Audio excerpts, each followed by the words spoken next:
गौरव सभ्युలు बिलाल गाరు। Thank you speaker साहब। स्पीकर साहब, मैं मिस्टर साहिबा से आपके ज़रिए मालूम करना चाहूँगा कि आपने जो 8,723 बच्चों का जो जिक्र किया स्कॉलरशिप के अंदर, जिसमें से अमाउंट 1,396 करोड़ रुपए दिए बोल रहे हैं, ये 8,323 में माइनॉरिटीज़ के कितने बच्चे हैं, एससी के कितने बच्चे हैं, ये थोड़ा डिटेल्स दे दिए तो जानकारी में मेहर वो होगा।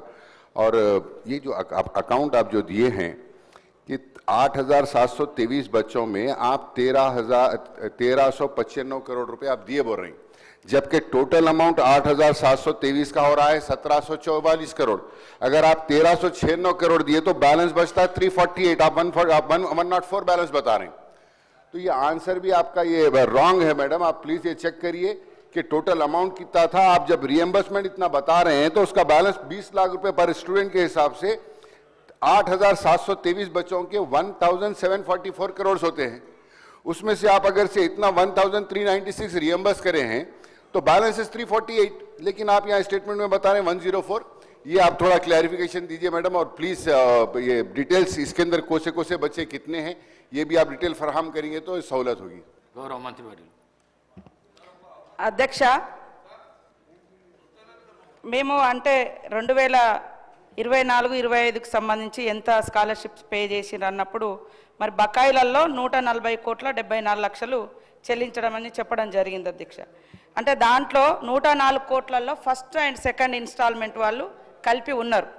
అదేవిధంగా ఇప్పుడు మాకు వచ్చినటువంటి దరఖాస్తులు 3,488 దరఖాస్తులు వచ్చినాయి। వాటిలో మా టార్గెట్ అంటే మనం ఇవ్వాల్సినటువంటి వాళ్ళు సెలెక్ట్ చేయాల్సింది 1,310 మంది విద్యార్థులను సెలెక్ట్ చేయాల్సినటువంటి అవసరం ఉంది సార్। అది తొందరలోనే చేయడం జరుగుతుంది, ఎందుకంటే వివిధ డిపార్ట్మెంట్స్ నుంచి కూడా తీసుకొస్తున్నాం। కొంతమంది డాక్యుమెంట్స్ కానీ ఇతరత్ర మరి సర్టిఫికెట్స్ కానీ అవన్నీ కూడా వెరిఫై చేస్తున్నందున కొద్దిగా డిలే అయింది, కానీ తప్పకుండా ఈ స్కీము మరింత స్ట్రాంగ్గా చేయడం జరుగుతుంది। అదేవిధంగా మరి ఇందాక అన్నట్టుగా 244 కోట్లు వాళ్ళే పెండింగ్ ఇచ్చిపోయారు। వివేకానంద గారు కానీ, రాజశేఖర్ రెడ్డి గారు, అనిల్ జాదవ్ గారు, మరి బలాల గారు చెప్పినట్టుగా వాళ్లకు ఏ కమ్యూనిటీ నుంచి ఎంతెంత ఇప్పటి వరకు గత ప్రభుత్వంలో కానీ ఇప్పుడు కానీ చెల్లించినాయో విత్ పేపర్ రూపంలో వాళ్ళ ముందు పెట్టడం జరుగుతుంది సార్।